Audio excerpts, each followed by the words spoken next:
Your logo is not going to be the life or death of your business, but it can help. Now, the reason why a lot of founders see it as a worthwhile investment to, get a decent logo and a color palette and a typography system at this point is because it is really important to make a good first impression, especially when you are new to the market, right? You want to hit the ground running. And if you have a logo which just doesn't look trustworthy, or your colors just seem a little bit off, or the typography that you're using just doesn't really fit the perception that you're trying to build with your target audience, this can have a huge effect. And that is why a logo and branding can be so valuable, because ultimately, if you have 10 people come to your website and your logo and branding looks great, and you get 3 people to actually buy your product out of those 10 people, that's a 30% conversion rate. On the other hand though, if your logo looks terrible and you get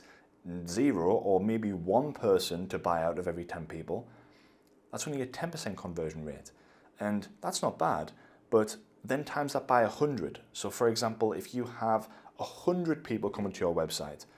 that is going to be 30 people as opposed to 10 people, and so on and so forth until we get to, a significantly higher number. This is not going to be a good return on investment for you, because if you just literally invest in your branding at the very beginning, then you can have those benefits for the lifetime of the business. Whereas if you try and cut corners and you try to just do something kind of halfway, or you maybe try and hire someone super cheap on Fiverr who doesn't know what they're doing, and they create something which you may love personally, but doesn't fit the perception that you're trying to create for the customer. And to be honest, a lot of clients that I work with have tried to invest in their branding before, but they've tried to be cheap with it, and it's ultimately ended up resulting in them wasting a ton of money in regards to their marketing, and or they just haven't been happy with how the brand looked. Now, I'm not going to try and tell you what you should do with your money, but in my experience, I've either paid nice or I've paid twice for quality work, especially when it's super important, like the face of your business.